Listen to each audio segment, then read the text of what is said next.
ரொம்ப சந்தோஷமாக இருக்குது. ப்ரெஸ் மீடியா வந்து ரொம்ப நாளைக்கு அப்புறம் என்னோடய படத்துக்காக மீட் பண்ணுறேன். கிட்டத்தட்ட ஒரு 2 இயர்ஸ் ஆச்சுன்னு நினைக்கிறேன். ஸோ அதனால தான் நான் வந்து ஃபஸ்ட்டே நான் வந்து பேசிக்கிறேன் அப்படின்னு சொன்னேன். இந்த படத்தை பற்றி ஆக்சுவலாக நிறைய பேசணும். ஃபஸ்ட்டு வந்து இந்த படத்தை வந்து எனக்கு ரெஃபர் பண்ணதே வந்து லக்ஷ்மண் சார் தான்.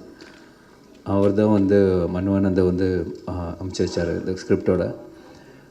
அவருக்கு ஒரு மிகப்பெரிய தேங்க்ஸ் சொல்லணும். ஏன்னா இந்த ஸ்கிரிப்ட் கேட்ட உடனே ஒரு ஃபஸ்ட் டிஸ்கஷன் நானும் சாரும் வெங்கடேஷ் சார்லாம் உட்காந்தோம்.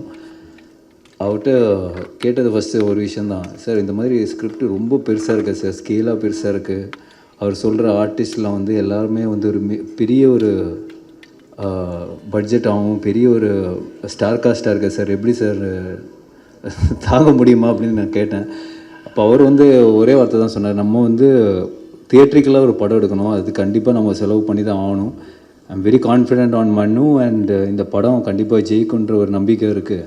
So will spend on the film வந்து ரொம்ப கான்ஃபிடென்ட்டாக சொன்னார். எங்கேயுமே வந்து நம்ம காம்ப்ரமைஸ் பண்ணி எடுத்தால் இது வேலைக்கு ஆகாது, சுருக்கி எடுத்தால் வேலைக்கு ஆகாதுன்னு அவர் டே 1 வந்து ரொம்ப தெளிவாக இருந்தார். That's hats off to you sir. Sir இங்கே ஸோ இட்ஸ் நாட் ஈஸி. ஏன்னா இந்த அதுவும் இப்போ இருக்கிற காலகட்டத்தில் வந்து ஓடிடியாக இருக்கட்டும், மற்ற பிஸ்னஸ் எல்லாம் டவுன் பண்ணும்போது தியேட்டர்ஸ் நம்பி மட்டுமே நம்ம படம் எடுக்க வேண்டிய ஒரு கட்டாயமான ஒரு நிலைமையில் இருக்கும். So it was very confident.